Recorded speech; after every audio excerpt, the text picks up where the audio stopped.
अभिषेक हमेशा बंधनों को तोड़ता है। अभिषेक हमेशा बंधनों, और अभिषेक में बने रहने के लिए, बढ़ने के लिए महत्वपूर्ण चीज जो है वो है समर्पण। क्या? समर्पण। हालेलुया। और उसी समर्पण के बारे में आज हम रूत की न्यूज़ देखेंगे। और आप लोग रूत की कहानी मालूम है? एक व्यक्ति था जिसका नाम था एलीमेलेक।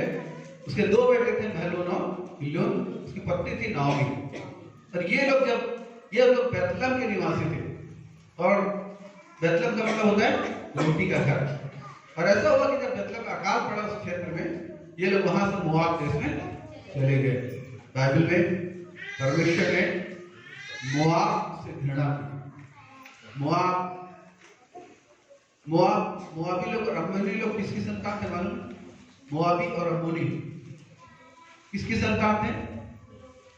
हाँ बोलिए, बाइबल पढ़ते हुए किसकी संतान थे ये लोग? दो बेटे हुए मोआब और अम्मोन, किसकी संतान थे? बाप का नाम बताइए, माँ का नाम नहीं लिखा है। ये लोग लूत की संतान थे। किसकी संतान थे? लूत कौन था?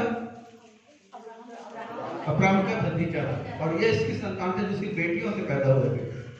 लूत की बेटियों से दो बेटे पैदा हुए थे, अम्मोन और मोआब। इनको भी प्रभु ने आशीषित किया था, बड़े थे।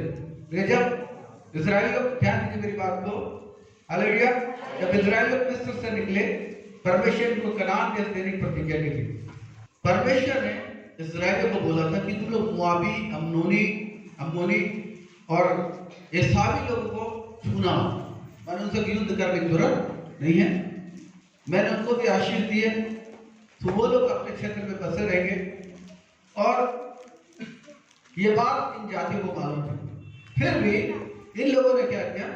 जबरदस्ती इस्राएल का सामना करने की कोशिश की, जबरदस्ती इस्राएल का रास्ता रोकने की कोशिश की। समझ रहे हैं? हालेलुया, मेरी बात को समझ रहे हैं? अम्मोनी लोग, मोआबी लोग और ये एसावी लोग, जो याकूब का बड़ा भाई एसाव था, उसके वंश के लोग, इन लोगों ने जबरदस्ती क्या किया? इजरायली से झगड़ा करने की कोशिश की थी। और हम सुरक्षा कवच के बारे में देखते हैं। इजरायली का सुरक्षा कवच क्या था? हाँ बोलिए, कहाँ लिखा? बोल सही रहे। उत्पत्ति किताब के 12 अध्याय के तीसरे पद में लिखा, तीसरे पद, जो तुझे आशीर्वाद दे आशीष दूंगा, जो तुझे कोसों से श्राप दूंगा। तो जब इन लोगों ने ऐसा किया तो परमेश्वर को श्रापित ठहराया और बोला कि 10 पीढ़ी तक कोई भी अम्मोनी या मोआबी परमेश्वर के भवन में नहीं आने पाएगा। जब ये लोग कनान देश में बच जाएंगे, परमेश्वर भवन बनेगा, 10 पीढ़ी तक कोई नहीं आएगा। ये परमेश्वर ने इसे घृणा की थी। क्यों घृणा की थी? क्योंकि इन्होंने क्या किया था? जबरदस्ती इस्राएल के साथ झगड़ा करना शुरू किया था, इसलिए परमेश्वर को श्रापित ठहराया। हालेलुया। और यहाँ पर देखते हैं एलीमेलेक जो अपनी पत्नी नाओमी को लेकर मोआब के देश में रहने के लिए चला गया। और एलीमेलेक खत्म हो गया। इसके दोनों बेटे जो थे, महलोन और किल्योन, ये दोनों मोआबी सेना में शामिल हो गए और वहां युद्ध में मारे गए। तो नाओमी जो थी वो भी विधवा हो गई, और ओरपा और वो लोग भी विधवा हो गए। और उसके बाद फिर एक समाचार पाया नाओमी ने कि उनके देश में परमेश्वर ने फिर से दया कर दी, बारिश आ गई है और फिर से उनका देश फलवत होने जा रहा है। जब इसको उसने सुना तो वो अपने देश को जाने के लिए चले। तो उसकी दोनों बहुएं भी क्या हो, उनके साथ साथ चले। तो जब बहुएं साथ साथ चली तो नाओमी क्या बोलती, थोड़ा ध्यान दीजिए। चलिए, रूत की किताब पहला अध्याय, इसकी 8 पद से 15 सुन लीजिए। 8, 9, 10। तब नाओमी ने अपनी दोनों बहुओं से कहा, हाँ, तुम अपने अपने मायके लौट जाओ। और जैसे तुमने उनसे जो मर्यादा है और मुझसे भी प्रीति की हाँ, है, वैसे ही यहोवा तुम्हारे ऊपर कृपा करे। हाँ, ये नाओमी ने बोला। तो उसके बाद क्या हो? 10 पद तक पढ़े। यहोवा ऐसा करे कि तुम फिर अपने अपने पति के घर में विश्राम पाओ। हाँ। तब उसने उनको चूमा, हाँ। और वे चिल्ला चिल्ला कर रोने लगे। चिल्ला कर रोने लगे। और उससे कहा, निश्चय हम तेरे संग, निश्चय हम तेरे संग तेरे लोगों के पास चले, तेरे लोगों के पास से, हाँ, चले। हालेलुया। यहाँ पर हम एक देखते हैं यहाँ पर अद्भुत गहरे प्यार को देखते हैं।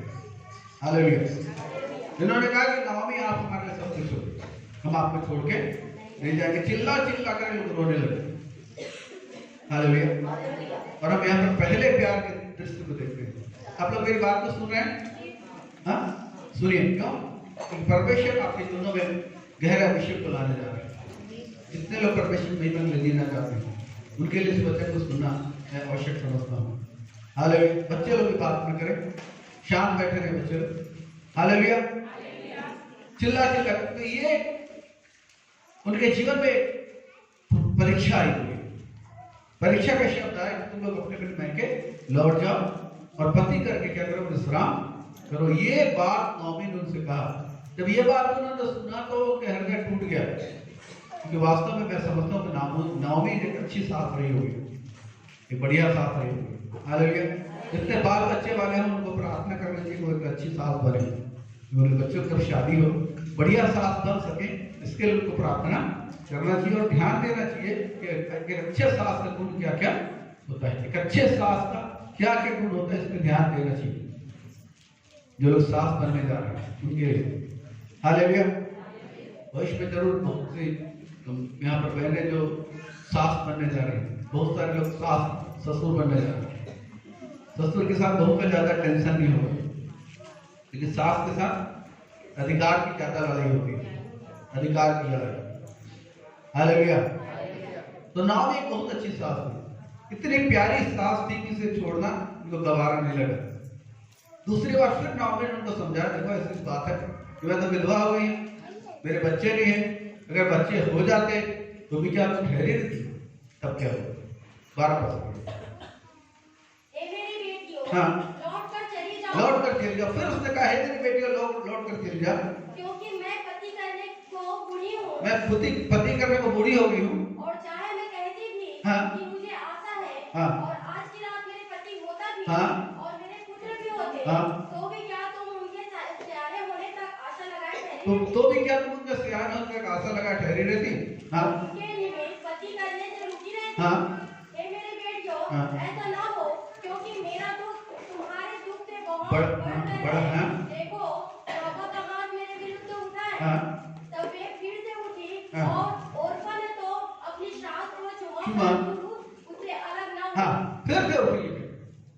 हो सकता है बैठे बैठे बात की होगी, फिर से उठी और उठकर क्या हुआ, ओर्फा ने अपनी सास को चुमा और फिर ओर्फा अपने लोगों में चली गई, लेकिन रूत उससे अलग नहीं हुई। हालेलुया। मैं आपको बोलना चाहता था, मैं इस पर सोच रहा था कि रूत और ओर्फा जब दोनों घर की बहुएं बनी, इस्राएलियों का नियम था कि वो जो कुछ परमेश्वर के साथ किया तो सब को क्या करती थी, वो उनको वो बताती थी। मैंने इस्राएलियों के जीवन में एक बात थी कि परमेश्वर ने किस रीति से मिस्र की गुलामी से उनको छुड़ाया, किस रीति से आशीषित किया, ये सारी चीजों को इस्राएल लोग क्या करते थे, लोग साथ बांटते थे। तो ये चीजें इन्होंने सुनकर रखा था, इन्होंने सुनकर, ओर्पा ने भी सुना, रूत ने भी सुना। लेकिन यहाँ पर हम चीज देखते हैं, जब नाओमी ने दूसरी बार समझाया, ओर्पा वो अपने लोगों में लौट गई, लेकिन अनदेख को देख कर दृढ़ रहने वाली रूत ने बोला कि मैं तो उससे अलग है, लेकिन इसको फेथ बोलते हैं। हालेलुया। इसको विश्वास बोलते हैं। हालेलुया। परिस्थिति विपरीत है। दोनों के जवान पति मर चुके हैं, उनके बाल बच्चे भी नहीं हैं, उनके सामने एक बहुत बड़ा भविष्य पड़ा हुआ है, और उस भविष्य में ओर्पा वापस लौट गई, क्योंकि उसने क्या देखा, उसने परिस्थितियों को देखा, उसने देखा कि हाँ वास्तव में सही बात है, अगर मैं उस बुढ़िया के साथ रही, अगर इसके साथ तो मुझे क्या मिलेगा, इसके साथ भटकना पड़ सकता है, एक नए स्थान में जाकर मुझको भटकना पड़ सकता है, भविष्य अंधकार में है इसके साथ। उसने ये सोचा, लेकिन रूत का नजरिया दूसरा था। रूत ने सोचा ये परमेश्वर की बेटी और इसके साथ रहकर मैं अपने जीवन में भलाई को देखूंगी। हालेलुया। इसके साथ रहूंगी, अपने जीवन में भलाई को देखूंगी। हालेलुया। अनदेखे को रूत ने देखा, रूत ने ये देखा कि ये जो है ये परमेश्वर की बेटी है। हालेलुया। हालेलुया। हम लोग के सामने भी चुनाव का वक्त आता है, चुनाव का समय आता है, हम परिस्थितियों के अनुसार चुने या परमेश्वर अनदेखे परमेश्वर को चुने, ये हमारे जीवन में आता है। खासकर इंडिया में बहुत आता है, हमारे देश में जब लोग बहुत तकलीफ में रहते हैं, ऐसी स्थिति में प्रभु के पास आते हैं, लेकिन जब समस्याएं हल हो जाती हैं, उसके बाद जब समाज का दबाव उन पर आता है, परिवार का दबाव उन पर आता है, वो प्रभु को छोड़कर परिस्थितियों के साथ आगे बढ़ जाते हैं। लेकिन जो लोग प्रभु को दृढ़ता से थामे रहते हैं, बाइबल कहती है जो अंत तक धीरज धरे उसको प्राप्त होगा। हालेलुया। और जो लोग प्रभु में बने रहते हैं वो बहुत ही महिमा में उत्तम आशीषों को प्राप्त करते हैं। यह गवाही आप बहुत लोगों की गवाही सुनकर आपकी खुद की कई लोग की हमारे दिल में गवाही है, और ये होना चाहिए कि हम अनदेखे परमेश्वर को थामे रहें। हालेलुया। अनदेखे परमेश्वर को थामे रहें, और जब अनदेखे परमेश्वर को थामते हैं, हमारे जीवन का जो अभिषेक है वो हमारे मार्ग को होता है। हालेलुया। तो मैं कमिटमेंट के बारे में बोलूं, समर्पण के बारे में। तो 16-17 पद पढ़े, 16-17 पद। रुत बोली, हाँ, तू मुझसे यह विनती न कर कि मुझे त्याग या छोड़कर लौट जा। मुझे त्याग या छोड़कर लौट जा, क्योंकि जिधर तू जाए उधर मैं भी कहते जाऊंगी। जिधर तू जाए उधर मैं भी जाऊंगी, जहाँ तू टिके वहाँ मैं भी जहाँ तू टिके वहां मैं भी टिकूंगी। तेरे लोग मेरे लोग तेरे लोग मेरे लोग होंगे, और तेरा परमेश्वर मेरा परमेश्वर होगा। जहाँ तू मरेगी वहाँ मैं भी मरूंगी, जहाँ तू मरेगी वहां मैं भी मरूंगी, और वहीं मुझे मिट्टी दी वहीं जाएगी। मुझे मिट्टी दी जाएगी। यदि मृत्यु छोड़ और किसी कारण मैं तुझसे अलग हूँ, तो यहोवा मुझसे वैसा ही वरन उससे भी अधिक करे। हालेलुया। इसे कहते हैं समर्पण, इसे कहते हैं हालेलुया, इसे कहते हैं समर्पण। और ये हर एक विश्वासी के जीवन में होना चाहिए, यीशु मसीह के साथ हर एक बिलीवर के जीवन में होना चाहिए। हालेलुया। तो परिणाम को तो चाहते हैं कि प्रोसेस पर ही चाहते हैं, ये प्रोसेस है, एक उम्दा परिणाम तक पहुंचने के लिए प्रोसेस है, अभिषेक के उस महान शिखर तक पहुंचने के लिए ये प्रोसेस है। और ये पहला प्रोसेस है कि आप क्या करें, अपना समर्पण करें, जैसे रूत ने अपने आप को समर्पित किया। हालेलुया। ये समर्पण जो है, इसका मतलब एक दूसरे भाषा ये खाली करना अपने आप को। जब प्रभु के साथ हम लोग चलते हैं तो संसार के अभिलाषा, संसार के प्रलोभन, संसार की बातें, बहुत सारी लुभावनी और महिमा में बातें दिखाई देती हैं, और हम लोग बहुधा वैसा ही निर्णय लेते हैं जैसा हम लोग परिस्थितियों को देखते हैं। लेकिन परिस्थितियों को देखकर निर्णय नहीं लेना चाहिए, परमेश्वर से प्रार्थना करनी चाहिए और इंतजार करना चाहिए। महत्वपूर्ण चीजों के लिए परमेश्वर से प्रार्थना करनी चाहिए और इंतजार करना चाहिए कि परमेश्वर क्या कहते हैं। Praise God. समझ रहे बात को? परमेश्वर क्या कहते हैं, इस बात में इंतजार करना चाहिए। हालेलुया। मैंने इस बात की प्रैक्टिस अपने जीवन में की है, इस बात की प्रैक्टिस मैंने अपने जीवन में की है कि मैं जब तक परमेश्वर न बोले मैं इंतजार करता रहता। Praise God. हड़बड़ी में आकर कोई काम, कई बार ऐसे मेरे जीवन में निर्णय हुए कि मैंने हड़बड़ी में आकर किसी चीज को परमेश्वर की इच्छा समझकर करना आरंभ किया, मैंने देखा वो परमेश्वर की मर्जी नहीं थी, इसे छोड़ना पड़ गया, तो परिणाम ठीक नहीं हुआ। लेकिन मैंने सीखा कि बातों के लिए परमेश्वर के उत्तर का इंतजार किया जाना चाहिए, और जब परमेश्वर उत्तर देता है वो बहुत शानदार होता है और शानदार परिणाम को पहुंचाता है। हालेलुया। हालेलुया। और हमेशा समर्पण पूरे बोलना चाहिए, समर्पण बिल्कुल ब्लाइंड माने अंधे, क्या बोलना चाहिए, अंधेपन की दशा में होता है। यहाँ पर हम देखते हैं कि रूत को नहीं मालूम था कि भविष्य में क्या होने वाला है, उसे केवल इतना मालूम था कि मैं अपनी सास को नहीं छोड़ूंगी। हालेलुया। हर विश्वासी का समर्पण होना चाहिए कि भविष्य क्या है पता नहीं, लेकिन मैं यीशु मसीह को, हालेलुया, मैं यीशु मसीह को किसी भी कीमत पर नहीं छोड़ूंगा। हालेलुया। चाहे परिस्थिति कुछ भी हो। आप लोगों ने इस कमिटमेंट को किया है, क्या मैं अपमान झेलूं फिर भी यीशु को, क्या मैं गरीबी झेलूं, हाँ, ऐसा कमिटमेंट है आपके पास? आज करिए, क्योंकि ये जो आज जो आप कमिटमेंट करेंगे ये आपको अभिषेक के एक उच्च स्तर में पहुंचाएगा, जो जिसे परमेश्वर देना चाहते हैं। हालेलुया। परमेश्वर ने बार बार मुझे बताया कि अभिषेक, एक नया अभिषेक इस कलीसिया में आ रहा है, नया अभिषेक कलीसिया में, और उस अभिषेक के लिए जरूरी है कि हम अपना समर्पण करें। हालेलुया।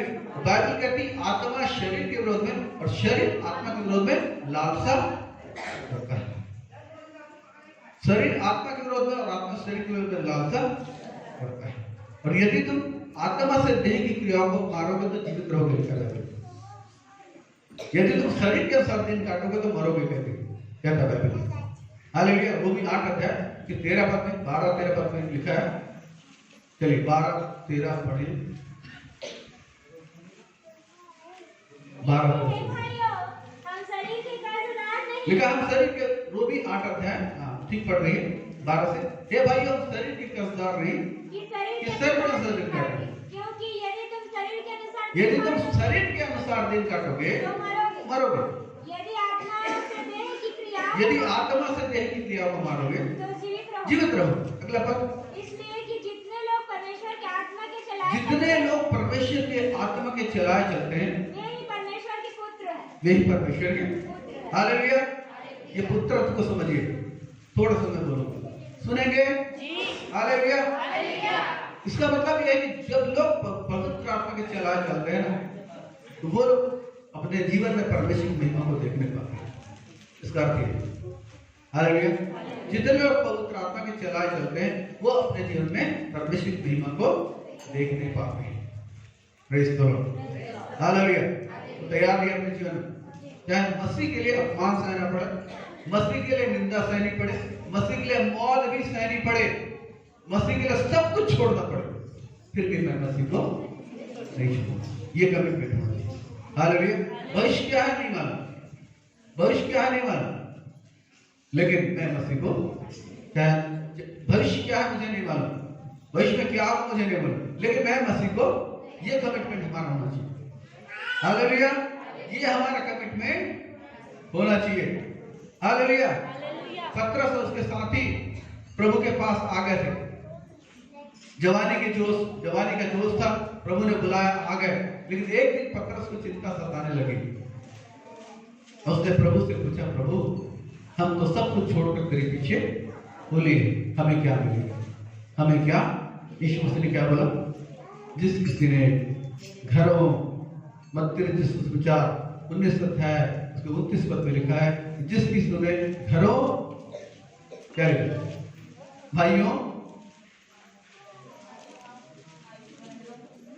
जल्दी पढ़े, जिस किसी ने घरों या बहनों या पिता या माता या खेतों को, प्रॉपर्टीज को मेरे नाम के लिए छोड़ दिया है, उसे कितना मिलेगा? 100 गुना मिलेगा, वो अनंत जीवन का अधिकारी। हालेलुया। ये पतरस के जीवन में एक डाउट आ गया। प्रभु का धन्यवाद उस डाउट के लिए, ताकि मुझको आपको बल मिले। हालेलुया। उसने कहा कि मैं तुम्हें अनाथ नहीं छोड़ूंगा। उसी ने बोला, जिस किसी को छोड़ना पड़ा उसे 100 गुना मिलेगा। प्रभु ने इसकी ओर किया। हालेलुया। पतरस की अगली जिंदगी जानते हैं आप? जब पतरस ने सेवकाई शुरू की, पवित्र आत्मा से भरकर, लोग जो धन संपत्ति लाते थे पतरस हाथों से नहीं छूता था। मालूम है आपको? पतरस जो दशमास, जो भेंट, जो चीजें आती थी, पतरस उनको हाथों से नहीं छूता था। मालूम है क्या करता था? पतरस अपने पैर के नीचे रखवाता था। उसे मालूम चल गया था, प्रभु के साथ चलते चलते दुनिया में पैसा ज्यादा बड़ी चीज नहीं है, यीशु मसीह से बढ़कर कोई चीज नहीं है। हालेलुया। ये उसको मालूम हो गया था, इसलिए जब भी पैसा आता था वो उसे छूता नहीं था, हाथ से सीधा पैरों के नीचे डाला होता। लोग क्या करते थे? उनके पैरों के नीचे रुपयों को डालते थे। धन संपत्ति, सोना चांदी उनके पैरों के नीचे डालते थे, हाथों से नहीं छूता था। क्यों नहीं छूता था? उसे मालूम पड़ गया था। यीशु के साथ साथ चलते हुए उसे मालूम हो गया था कि ये धन संपत्ति, दुनिया की दौलत, दुनिया की चीजें, ये यीशु के सामने कुछ भी नहीं है। हालेलुया। आपको पता लगा ये चीजें कुछ भी नहीं है? हाँ, प्रभु के साथ साथ चलते रहिए, पता लग जाएगा कि दुनिया की सबसे बड़ी दौलत है तो वो यीशु मसीह। दुनिया की सबसे बड़ी दौलत है वो कौन है? यीशु मसीह। हालेलुया। हालेलुया। वो यीशु मसीह दुनिया की सबसे बड़ी दौलत। इसलिए जान लीजिए, इसलिए इस बात को आप गांठ बांध लीजिए। फिर पतरस की मौत कैसे हुई ये मालूम है आपको?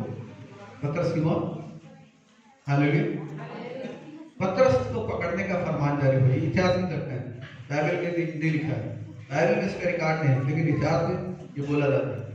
पतरस को रोमी सरकार के द्वारा पकड़ के मारने की मैंने प्लानिंग की गई, आदेश जारी हुआ।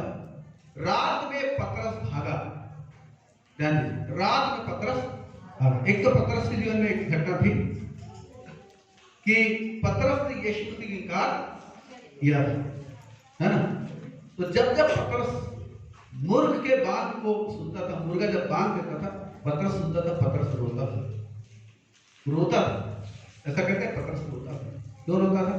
उसे स्मरण आ जाता था उसके अपराध कि मैंने अपने प्रभु की इनकार किया, मैंने अपने प्रभु की इनकार किया, मैंने वादा किया था मैं तुझे नहीं छोड़ूंगा, मैंने वादा किया था कि मैं तेरे साथ मरूंगा, फिर भी उसने प्रभु का इनकार किया। तो जब जब मुर्गा बांध देता था, पतरस रोता था, उसे प्रभु स्मरण आ जाता था। और जब रोमी साम्राज्य के द्वारा यह ऑर्डर निकला कि पतरस को पकड़ा जाए और उसे मौत की सजा दी जाए, पतरस उस समय भागा करके, पतरस भागा। आधी रात को जब भाग रहा था, अचानक उसने एक दृश्य देखा सामने, यीशु मसीह क्रूस उठा के चले आ गए। पतरस का दिल टूट गया, बोला प्रभु फिर क्रूस, इतनी आपने इतनी तकलीफ सही, फिर आप क्रूस क्यों उठा रहे? पतरस यीशु को देख के रोने लगा। यीशु उसको बोले, बेटा पतरस, ये मेरा क्रूस नहीं, ये तेरा क्रूस है। तू क्रूस का इनकार करके भाग रहा है ना, तू मेरे लिए मौत का इनकार करके भाग रहा है ना, इसलिए मुझे दोबारा इस क्रूस को उठाना पड़ रहा है। उसने कहा, बाइबल में आपको मालूम है कि कई लोग जो हैं वो दोबारा यीशु मसीह को क्रूस पर चढ़ा गए, मालूम है आपको? मालूम है? यीशु मसीह एक बार क्रूस पर चढ़े ना, ये बाइबल में लिखा है, लोग दोबारा यीशु मसीह क्रूस पर चढ़ाते हैं, लिखा है। देखो बट्टी को मालूम, कहाँ लिखा बट्टी? इब्रानी 6वां अध्याय में, 4 पद पढ़िए, 6वां 4 से 7 पद तक। जिन्होंने एक बार ज्योति पाई है, जो स्वर्गीय वरदान का स्वाद चख चुके हैं, और पवित्र आत्मा के भागी हो चुके हैं, और परमेश्वर के उत्तम वचन का हाँ, और आने वाले युग की सामर्थ का स्वाद चख चुके हाँ, हैं। यदि वे भटक जाए तो उन्हें मन फिराव के लिए फिर नया बनाना अनहोना है, क्योंकि वे परमेश्वर के पुत्र को अपने लिए फिर क्रूस पर फिर क्रूस पर चढ़ाते हैं, और प्रकट में उस पर कलंक और लगाते हैं। प्रकट पर क्या करते हैं? उस पर कलंक लगाते हैं, हाँ? क्योंकि जो भूमि वर्षा के पानी को जो उस पर बार पड़ता है, पी कर जिन लोगों के लिए वह ज्योति बोई जाती है, उनके काम का साग पात उग जाती है, वह परमेश्वर से आशीष पाती है। पर यदि वह झाड़ी और उठ कटारी उगाती है, लेकिन अगर वो झाड़ी उगाए, उठ कटारी उगाए, तो निकम्मी है, श्रापित होने पर अश्रापित होने पर। हालेलुया। समझे इसका मतलब? एक किसान बंजर भूमि को उपजाऊ भूमि बनाता है, बंजर भूमि को मेहनत करके उपजाऊ भूमि बनाता है, और अगर उस भूमि में फसल ना उगे लेकिन झाड़ी उगे, ऊन कटारे उगे, तो बाइबल क्या कहती है? ऐसी जमीन क्या है? निकम्मी और श्रापित होने पर। समझ रहे हैं? हालेलुया। तो लोग क्रूस पर कैसे चढ़ाते हैं मसीह को? भटक कर, गलत मार्गों में जाकर, प्रभु के साथ नहीं चल, प्रभु की इनकार करके, अपने पाप के विलासों में जीकर लोग यीशु मसीह को फिर से क्रूस पर चढ़ाते हैं। ये बाइबल कहती है। क्लियर है? हालेलुया। समझ गए आप इसको? हालेलुया। पतरस ने जब यीशु को देखा रोने लगा, प्रभु फिर उसने यातना देखी थी, उसने यीशु मसीह की यातना को देखा था। पतरस एक ऐसा व्यक्ति था जो रिकॉर्ड के अनुसार, वैसे सब चेले प्रभु से प्यार करते थे, पतरस परमेश्वर भावनात्मक रीति से बहुत प्यार करता था, बहुत लगाव था उसके हृदय में। इसलिए जब भी कुछ होता था, पतरस का हृदय टूट जाता था यीशु मसीह को देखकर। तो यीशु मसीह की जब तकलीफ को देखा, पतरस के हृदय टूट के रोने लगा। प्रभु फिर क्या उठाया? तो वो बोला, ये मेरा क्रूस नहीं है, तेरा क्रूस। तू अपने क्रूस को उठाने से इनकार करके भाग रहा है ना, इसलिए मुझे तेरा क्रूस फिर से उठाना। पतरस पतरस बिल्कुल वो माफी मांगने, सॉरी प्रभु बोला, माफ कर दो, मैं वापस लौट। उसी समय पतरस वापस लौट गया और उसने अपने आप को गिरफ्तार करवाया, उसने अपने आप को गिरफ्तार करवाया। पतरस को क्रूस की सजा सुनाई गई। ये क्रूस पर लटकाने के जैसे यीशु मसीह को मारा गया था, वैसे पतरस को मारा जाए। आप लोग सुन रहे हैं? हाँ, मजा नहीं आ रहा होगा ना? यीशु मसीह के पीछे चलने से मरना भी पड़ता है, मरना भी पड़ता है। हो सकता है आपको बम लगा के उड़ा दे, क्या करो? हाथ पैर जोड़ के नहीं, छोड़ दे बाबा, जीते रहे तो फिर देख लेंगे। Hallelujah, hallelujah. मसीह लोगों ने पूरे रोमन साम्राज्य की नींव हिला दिया, सताव को सह के उनकी हालत खराब कर दी। हालेलुया।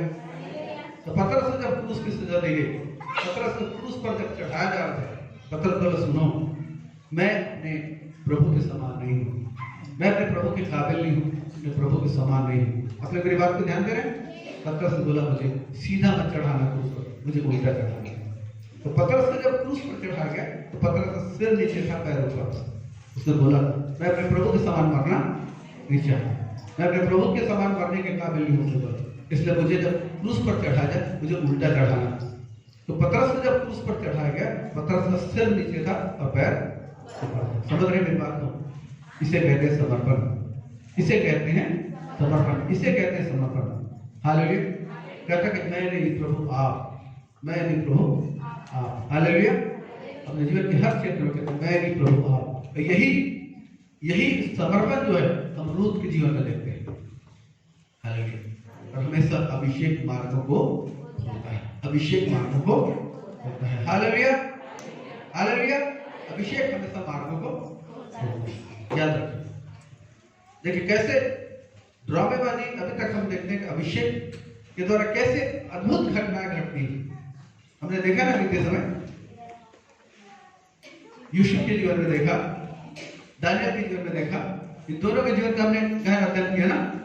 देखा कि कैसे अद्भुत रीति से परमेश्वर ने इनको उपयोग किया, इनके द्वारों को खोला, क्योंकि अभिषेक हमेशा द्वारों को खोलता है। इसलिए जरूरी कि आप अभिषेक में बने रहे। कि परमेश्वर की मर्जी, कि परमेश्वर ने कहा कि अंत के दिनों में ऐसा होगा कि मैं अपना आत्मा सब मनुष्यों पर, तुम्हारे जवान दर्शन देखेंगे, तुम्हारे परिणय स्वप्न देखेंगे, तुम्हारे बेटी बेटियां भविष्यवाणी।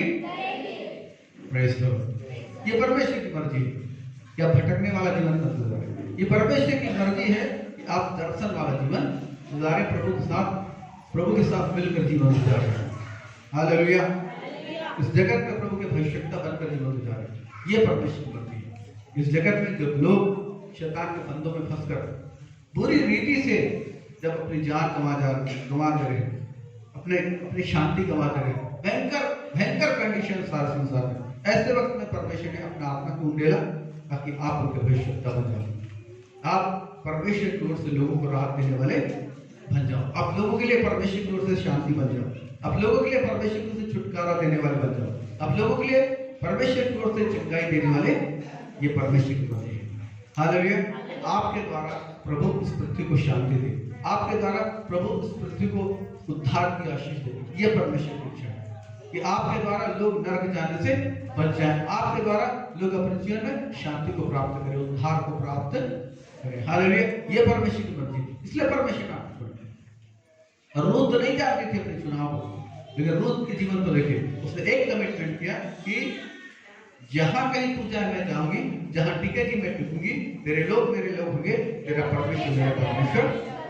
हालेलुया। और जहां तू मरेगी वहां मैं भी मरूंगी, और मौत को छोड़ कोई और चीज उसमें अलग नहीं होगी। इतना कमिटमेंट। मौत ही हमको अलग कर सकती है और कोई दूसरी चीज अलग नहीं कर सकती। आप लोग इस बात को ध्यान रखें।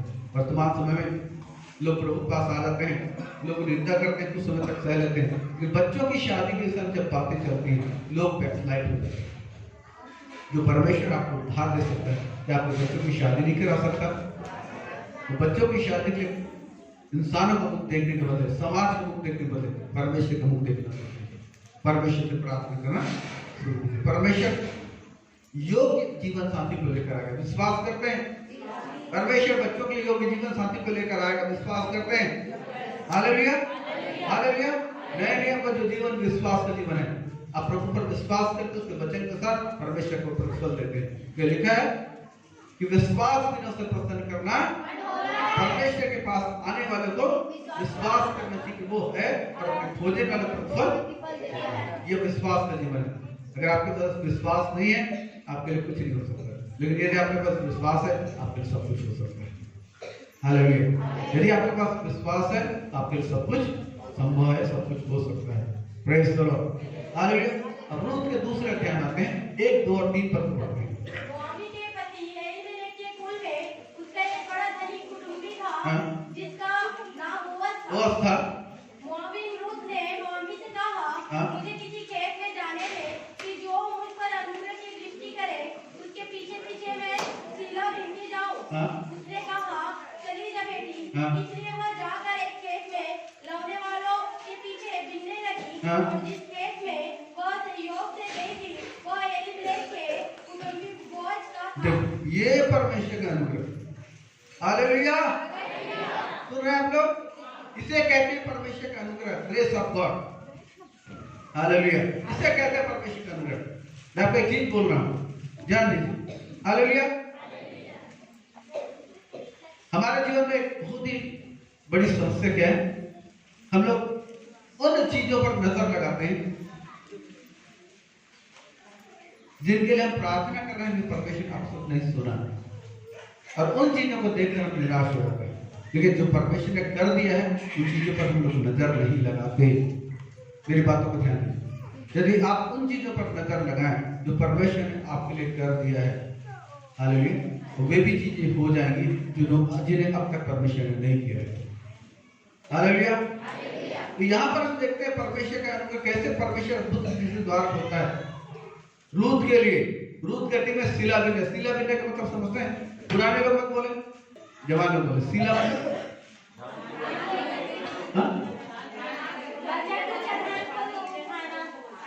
धान, धान बाली, धान की बालियां। धान कैसे उठाओगे? कैसे बालियां उठा सकते हैं? धान उठा देंगे? बालियां उठाते हैं, धान की बालियां। हालेलुया। सोने की बालियां नहीं, धान की बालियां। धान की बालियां उसे उठाते, उसको सीला बोलते हैं। वो कहते मैं सीला बिनने जाना चाहती हूँ, है ना? तो उसने बोला इजाजत दे के जाओ। उसने कहा मैं सीला बिनने जाऊंगा। जब गई तो कहाँ गई? बोअज के खेत में चले गई। देखिए, उसे मालूम नहीं, लेकिन चले गए। अब यहाँ पर होता है कि बोअज जब उस लड़की को देखता है तो वो अपने उससे पूछता कि है कौन। 6 पद से चले, 5 पद से पढ़ना शुरू कीजिए। 5 पद से। हाँ, उस सेवक ने जो लौने वालों के ऊपर ठहराया हाँ, पूछा, वह किसकी कन्या है? किसकी कन्या है?